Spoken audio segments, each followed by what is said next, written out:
Welcome back to the Blues Box. Let's try that again. I don't think I like the arm bit. What was that about? I don't know. It's like a twitch. What did you? Well, welcome back to the Blues Box. Thanks for joining us again. What's our episode today, Steve? Well, we're going to start to first of a number of episodes over the coming months. Okay, audacious. Yes, I know. Okay. Assuming we get that far. We're going to look at some British blues. Great. Okay. Obviously, amazing history of great British blues bands, guitarists. But we're going to try and kind of introduce people to a couple of modern, current blues artists. I'm guessing if you're a blues nut, you probably know them already. If not, we might introduce you to somebody that you're going to learn to love. So, Would you say you have to be a blues nut to know some of these people? Not necessarily. Particularly not one of them. Okay. You know, we're not talking really traditional blues. Okay. Kind of more along the lines of kind of great British blues bands that you know we've all heard of, like Led Zeppelin and Free, people like that. You know, I love Free. So we're going to get your reaction to a couple of them. Cool. So these are contemporary players now. Yeah, really, very much. Both quite young guitarists and singers, great voices. So yeah, we'll see what you think. All right. So we're going to see if I like them. Yeah, this could be dangerous, couldn't it? Could be very. This could go horribly wrong. Horribly wrong. All right. So what I'm going to do is I've put them all onto. Well, you've done this video thing, and I'm going to pop them on my laptop. We're going to play through and just see how. Yeah. You can tell me about them. Tell me maybe about their styles and stuff like that. Yeah. Okay. Yeah, Both of these kind of similar in styles, I guess. So we're more on the side of rocky.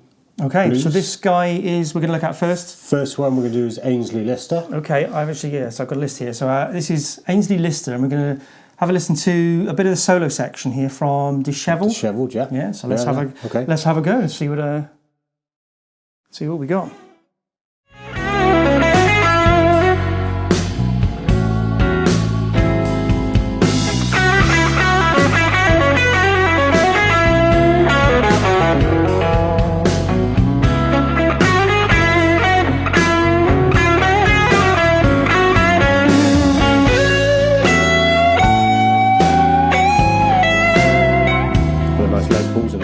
They were, yeah. And a Strat. We were just having an argument earlier about whether the Strat looks good or not. Of course it does. How can you? Yeah, I don't know what it is about Strat. I've never really... You never liked playing them, have you? No, but since I've had the Reverend and the Telly, I've progressed. I think we could say maybe. So just the like shape. I don't know what it is. Beat up old Strat, you can't do that. It is, but I love a Les Paul. You know, I hate you obviously with your gold top there. My dream guitar, although I'd need P90s in it. Yes, you would. Yeah. So anyway, we're getting off topic. Yeah, we are again. Aynsley Lister. We do waffle. So Dishevelled, nice bit of work there. I did. Lovely guitar tone. Yeah. Remind you of anybody?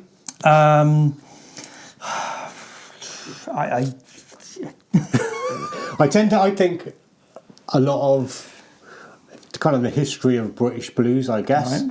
Right. Some spectacular bands that we both like, and we don't certainly have to introduce people to people like the Yardbirds and Clapton and people like that. But we're both huge Paul Kossoff fans. I do like Paul Kossoff. I love his vibrato. Actually, that's one thing I've picked up a lot. Great player. For me, when I listen to Aynsley Lister, I can hear a lot of Paul Kossoff. Okay. Same with, I know he's not British, but same with Joe Bonamassa. He's a very big Paul Kossoff fan. Yeah. So kind of along those lines, I guess. Yeah. Same. Gibson Les Paul.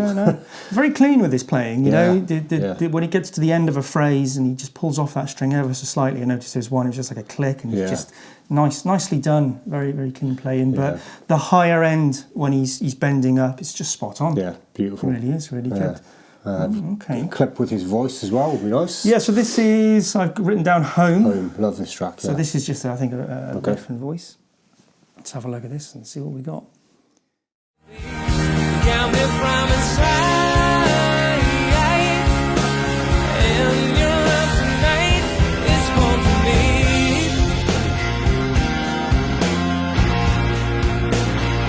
Well, that's home to me.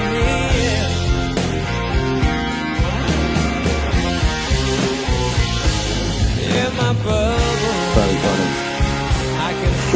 kind of riff there, I think, you know. No, I like that bit. I love that little bit at the end where that little progression down. That's really nice, you know. Yeah. But I love riffs. Yeah. You know, it's talking about blues, and I love Zeppelin, and obviously you can hear an awful lot in there. They used to do some sort of classic sort of blues sort of vibe as well, but that just riff-driven stuff. Always been a fan of that. You know, like Jimmy Page. Yeah, I think that's almost a bit of a trademark of British blues. I think, you know, that riffing sort of and I love that. Listen to Cream and people like that. You know, absolutely, all that kind of stuff in there. That's nice. Phenomenal. Yeah, really. Lovely voice as well. He's got a good voice. Yeah, he has got a good voice. You know, obviously, you know, I like a certain end of music, and it's not my natural area, but I think his playing and his voice, I think, really good. Yeah, lovely, like him. So, what sort of success level are we saying that this guy's at? What sort of following does he have? What sort of what sort of gig sizes is he playing? And you see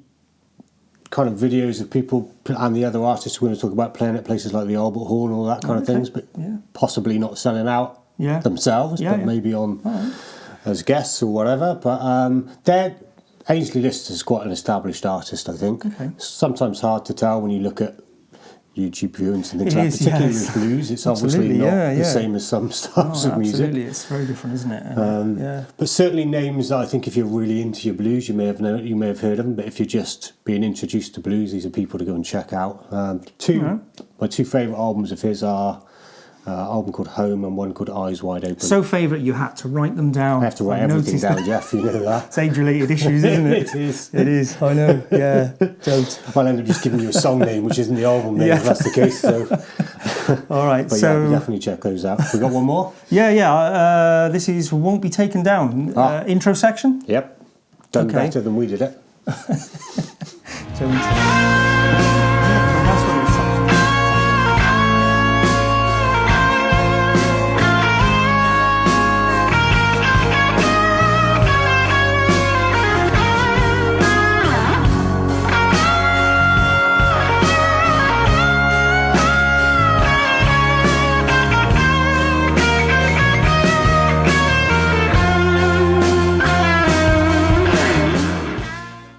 Nice. Yeah. So I'm hearing overtones of a chord progression there that's quite famous, I think. Very famous, yeah. So a bit Hotel California, and some maybe not. It starts out that way and then doesn't go and it comes back. Now that's the one we have done. Hopefully, is the intro one. If it's good enough, it doesn't sound like that.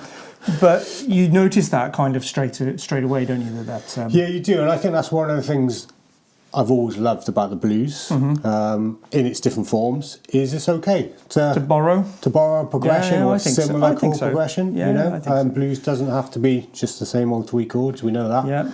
I think kind of modern blues particularly has gone that way, where there's much more adventurous as far as chord progressions go. You know, so. But definitely some similarities in there. I do love there's a cleanliness to his playing, which is nice. There's I don't know, when he kicks that string off, it's really clear, rings out really nicely. You know, different people have different styles, aren't they? Mine's probably a bit messier, I think it'd be fair to say. But I like his playing. I think his playing is really nice. You know, it's really good. It's well worth checking out. Yeah, so what we'll probably do as well, I think, is we'll put some links in the description to probably those videos that are on YouTube, so you can go and check him out for yourself and see what you think. And let us know in the comments what you think of some of these people we're introducing you to. Maybe we're introducing you might know all of these anyway, but let us know what you think. Let us know, what the scene's like, really. Yeah, I think as well, particularly if some of what the Blues Box is hopefully doing is reaching some kids and things that maybe aren't into traditional blues necessarily. And I'm not sure about you, but for me, we've talked before, I came to blues from a rock background. I remember growing up, my uncle constantly trying to get me into Eric Clapton, and it took because I was into Van Halen and stuff like that. It took quite a while for me to give in, but then he took me to see Eric Clapton a couple of times, and it was absolutely brilliant. Yeah. So my artists like Aynsley Lister, a bit like Joe Bonamassa again, they're on the rockier side of blues, so it can be an easier route into that's checking out traditional blues as well, you know. So I used to know when I was a kid, I used to know this guy who's an ex-police officer, and he was massively into the blues, but he went so far back. Yeah. He had like Aboriginal sort of type of stuff. Oh, no way. And it was just like, if you wanted to put someone off a musical genre, it was the perfect record to play. You know, it really was. It could have scarred me for life. yeah, well, this definitely is not going to do that. It's just too hard to get into some stuff initially, you know. So, and as you get older, then you know, like with food, isn't it? You know, your palate changes. It's the same with music, and you start to listen to other things and challenge yourself. So I've definitely seen that with you because we've known each other for a very I like long to think time. I've matured somewhat. I'm not sure about that, but you've kind of steered away from quite guitar heavy, solo-y heavy stuff in the past. Yeah. Joining a blues band kind of that needed to change to a degree. Back a bit, And this stuff is very guitar up front, which I love. It is. And I guess a lot of people that are into the blues will be that way as well, you know. Yeah, so, absolutely. All right, cool. So check them out, Aynsley Lister. Aynsley Lister. Good stuff. So, Ben Poole. Yeah. So, I don't mean similar as in they're quite different styles to their playing. Okay. But again, it's very guitar up front again. Some pretty funky stuff with Ben Poole, but also some quite riff heavy stuff as well, you know. All right. Well, I've got on my list, I've got the Question Why intro. Yeah. So I'll have a listen to that first, and then I've got a little bit, I think, from the solo there, is it? Yeah, so we'll have a listen to the intro bit. And this is Ben Poole. Yeah, quite Question funky Why. this one. All right. Let's have a listen.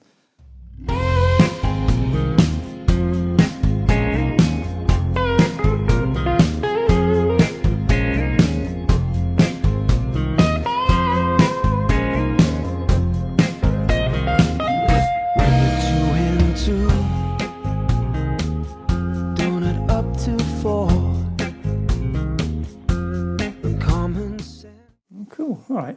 Do you know what? Something struck me there straight away. There's like a Robert Cray vibe from a certain period. I don't know if that's correct or right, but it's kind of what it was giving me.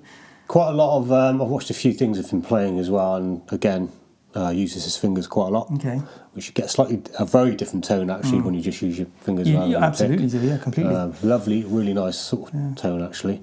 Again, talking about chord progressions, that song basically is the chord progression again from The Thrill Is Gone, different key. Yeah, okay, yeah, now you've said that. Yeah. The same little change in there, but funky. So it's a great way to kind of work on your blues composition if you're new to that. Find the progression from a song you love and put your spin on it, you know? Well, let's have a listen to the solo section as well from that, because it'd be interesting to see how he...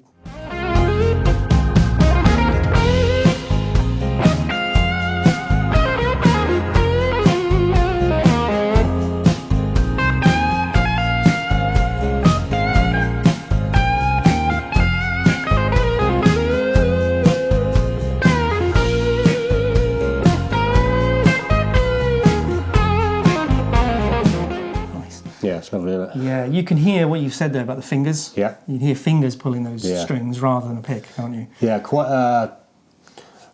And all of his stuff isn't like this, but the playing on there definitely more nods to older, more classic blues artists, like you said as well. I think which is a bit more probably my. Yeah. I like that stuff, you know, quite a lot. So no, it's nice, and he's again, I like his style. It's a different style, you know. But yeah, I enjoyed that. Enjoyed a bit of Ben Poole there. So that's a nice one. Yeah, I think you'll like this one. This is more. Let Me Be. Yeah. Okay, so we've got an intro one to listen to and a solo part as well. Yeah, I think you'll like this riff. Okay, all right, let's give it a go. So you're a fan of a fuzz pedal, aren't you? I love a fuzz pedal. Yeah.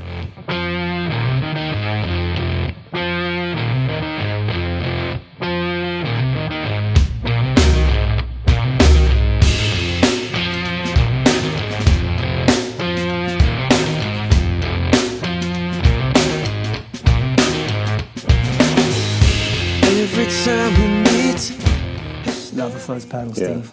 Yeah. Which is the opposite to me. I don't. I know you've not been. Don't like a fuzz pedal. Yeah, I don't know why. Why would that? I don't know why it is. It's maybe it's just not listening to the right stuff with fuzz pedals on. I don't know. But, it could be. Yeah. But it's funny actually. One of somebody that I teach loves fuzz pedals, And he let me use his fuzz pedal yesterday to play that riff. And I thought, oh yeah, that sounds really cool. So maybe I need to open my eyes to.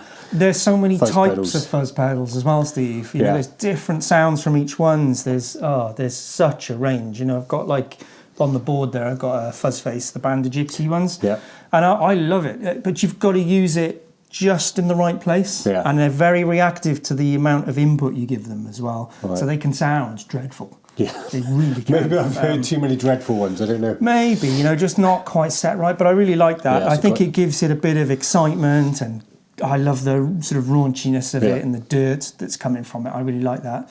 Yeah, cool. Great solo in this. I think we're having a listen to the solo Not as well. a massive fan of the drum sounds in that one, if I'm honest. But sorry, whoever the drummer is on that one, or producer. You've just upset Ben Poole. I really have now, so, you know, you're just going to get hate mail again.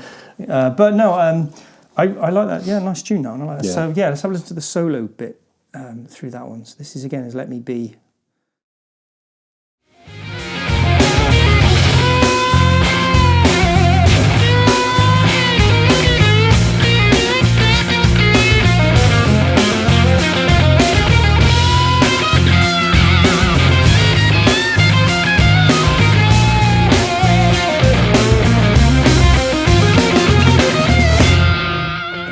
Yeah, I did like that. That's nice. Yeah, nicely done. Nicely done.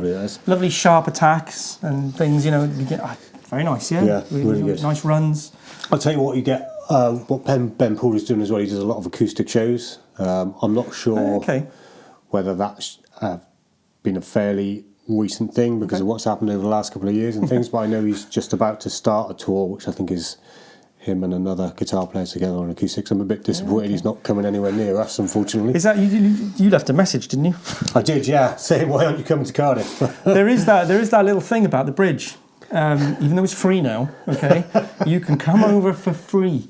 But there is that sort of mindset of, you know, and then there's Newport, and a lot seem to stop at Newport. We've had that for years and years and years and years. Now, it might be that we're just useless at getting out and watching live bands around here. I don't know, but it's catch-22, isn't it? Well, when I first moved over here, Cardiff had a great music scene. That was quite a long time ago now, coming from Bristol. Long time ago. And actually, when the first time you've still got the accent after how many years? 30 odd. I think you've done that. Why would I want to Sheer lose my bloody Bristol mindedness, accent, isn't it? That one. That really is. I'm going to keep my. You practice that at night. I just speak to my keep brother going once like a week. that. And That's right. Yeah, that's right. Did you realise you just offended? I did. Mortally offended not only my entire family, 1 million people, but lots of Bristolians. Yeah. That's a lovely accent. Okay, well, we're going to move swiftly on, I think. What was I saying? Oh yeah, when I was first in a blues band, a very long time ago, it was based down in Southampton, and there was a great blues scene down there. Yeah. I'm saying down there, I always get these things wrong. I don't know if it's down or up. It's down. We really are on dodgy ground now. Wow, your geography is spot on. Shocking. It's amazing. Shocking. Yeah, I think it's given away by the fact it's called Southampton. All right. Okay, this is rapidly turning into not about British blues, but my stupidity. Yeah. It was always going to come out, Steve. Yeah, it was. All right, should we get back to the point? Yeah, but we would like to see more blues artists over here. I'd like to see more bands, full stop, get a bit further in, to be honest. But anyway, okay, so one more from Ben Poole. This is the solo section you've written down here. Time Might Never Come? Yep. Nice writing.